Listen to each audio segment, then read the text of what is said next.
Welcome back to Dr. Walls and Friends, live on the beautiful island of St. Lucia in the Marigot Bay section. And as you can see, it is just absolutely breathtaking. I am here with some local celebrities and back with the infamous Emmeline Stewart of Stewart Films.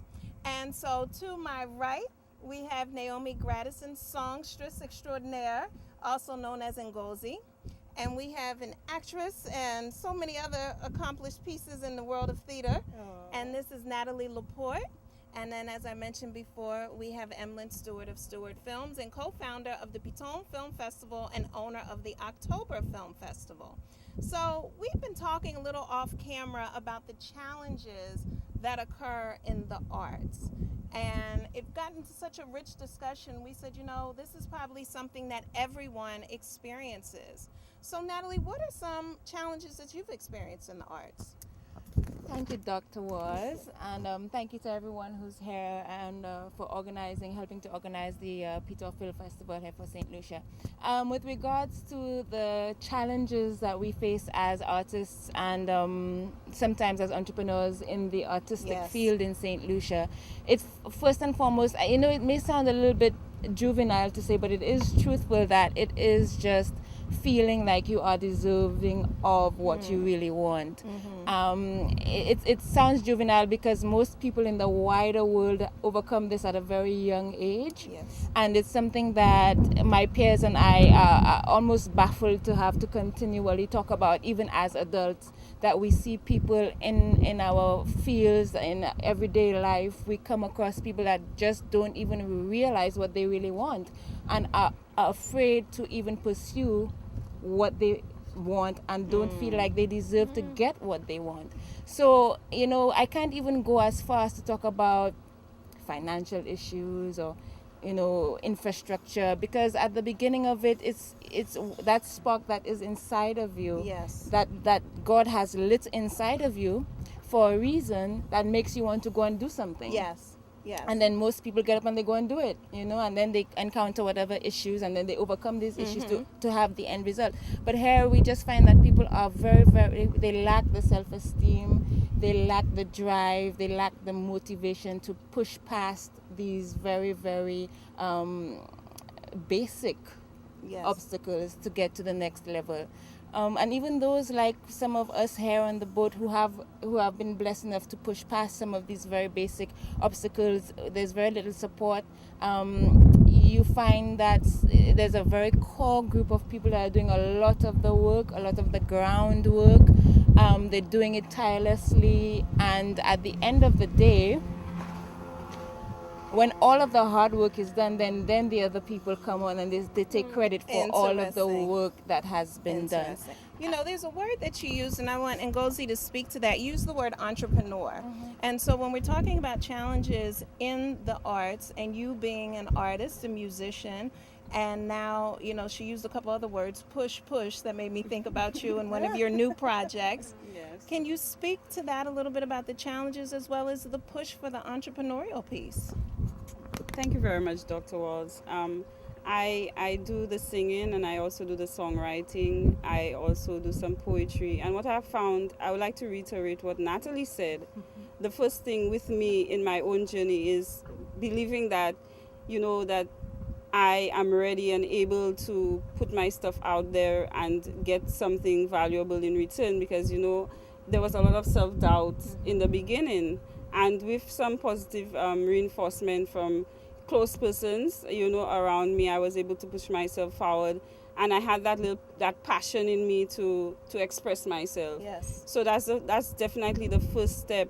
I find in our culture in St. Lucia, we tend to put down ourselves. We have this thought pattern that St. Lucia is mediocre, and you know, our country is just a small place, and what we produce is therefore small. The size of an island is no determination of the size of its creative power. And we have a number of examples. We have 2 Nobel laureates to prove that.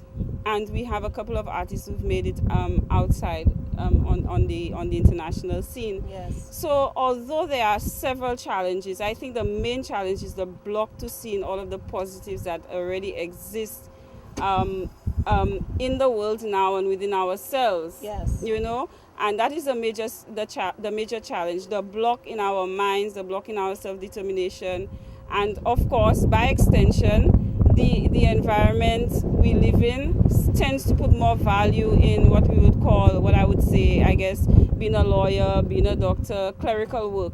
You know, you talk to your family and you say you want to go into singing, dancing, or filmmaking, and they say, all right, Ishmael, fe bagay yo aso kote.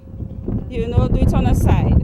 You know, and there is not enough encouragement and respect for the artistic field. And I have often told people, just imagine living a day without music. Put off all the radio stations, you know, block all the YouTube and everything else that facilitates music, and just experience what would happen to you. Just experience, and every time you try to sing, you just cannot sing. Wow. So just imagine what would life be without music. And I think people need to understand that music and the arts and expression is an integral and necessary part of living. I agree. And until people understand that, they will continue to disregard music and other forms of art as if it were just something on the sideline. Mm-hmm. You know, a musician is no less important than a doctor or a lawyer. That's right. This is a problem with our society, and this is the biggest challenge, not accepting our internal greatness, and that we have it in us to be on that level. We do not have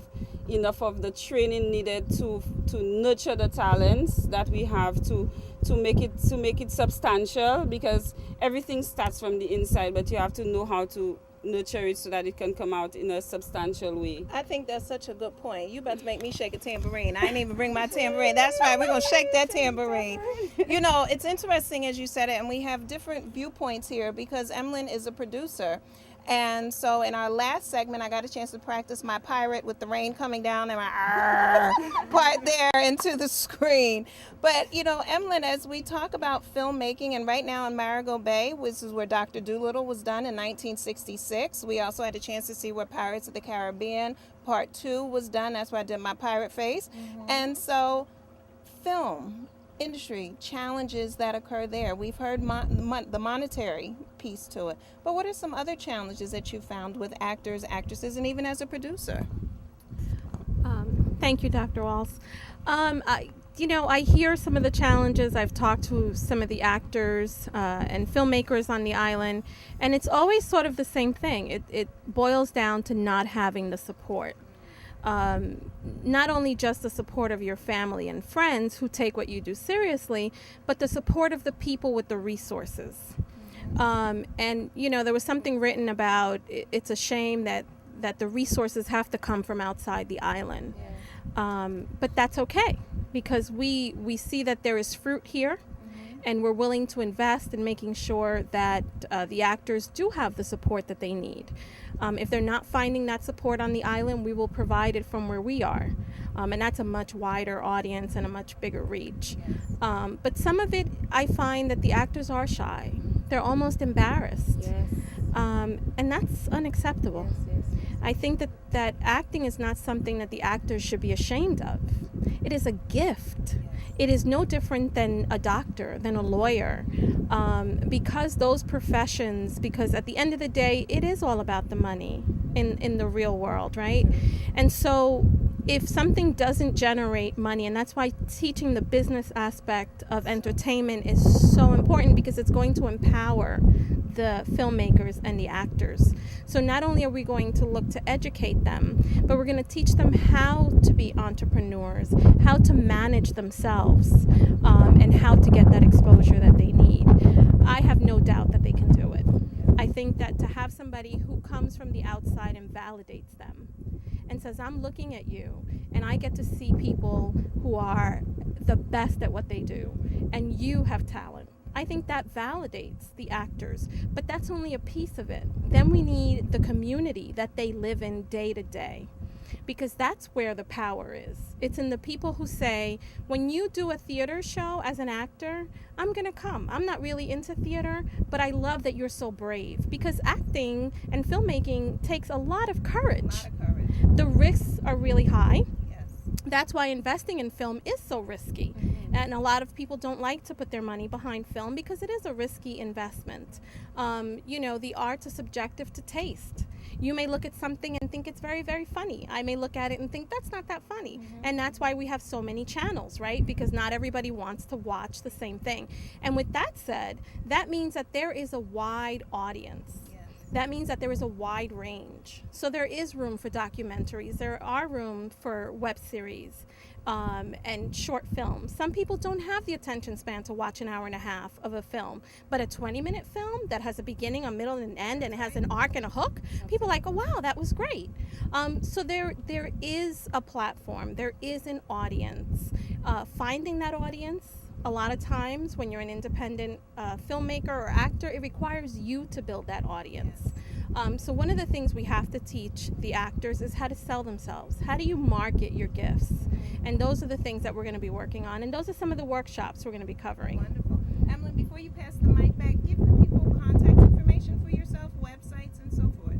Yes, so everything to do with the Piton Film Festival, which is taking place here in St. Lucia in September from the 5th through the 7th, is at our website, which is the pitonfilmfestival.org, pitonfilmfestival.org.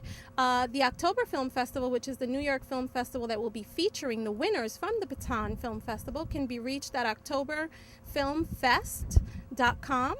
And I can be reached at stewartfilmgroup.com, or you can just Google Emmeline Stewart. Thank you. Perfect. And Natalie, if people are interested in hiring you and more of your work, what's the best way for them to get in contact with you? Well, I'm a superhero at night. Okay. So I fly around Nice. and I'm all over the world. Yes. That's the actress in her. Yes. I keep it on the DL. Okay. I'm huge. Yes. No, really. You can check me out. You can email me natalie.laporte@gmail.com. Or you can also check out my Twitter account, same name, and my Facebook account, Facebook/. Perfect. And Ngozi, how about as far as you, so people can buy some of that wonderful music that we play on Dr. Walls and Friends often? Thank you so much, Dr. Walls. I do have a website, folks, so check me out at www.naomigrandison.com, and that's NAOMIEGRANDISON. And you will get all the other links, all the other information. I'm on Facebook, I'm on YouTube, I'm on Twitter, so you could just Google Naomi Grandison, and as long as you have the E after the I at the end, you should get me. All right, I perfect. also want to mention that she is in charge with she's in charge also with someone else to write our theme song for the Piton Film Festival, and we're really excited about that because it's an opportunity for her to express what we're trying to do with the festival, and it allows us to provide exposure for what she does. Songwriting is important, the visuals are important, but also the music is critical, especially to St. Lucia. So we want to capture the feeling of the music and deliver the message. So we thank you for agreeing to do that. We know it's a big job. Thank you. Yes. Chrissy is the other artist. Chrissy Music is going to be collaborating with myself to do that particular song, and look forward to it. No sneak. I recently just wrote it like a day ago, but let's see if I can remember. Push, push, break through the walls. Push, push, I'm gonna stand tall. Push, push, climb over the hill. I'm gonna have the victory. It is within me. Yes. All right, you heard it here first on Dr. Walls and Friends. Fabulous. Yes, stay tuned. And we'll be back shortly on Dr. Walls and Friends. Yeah.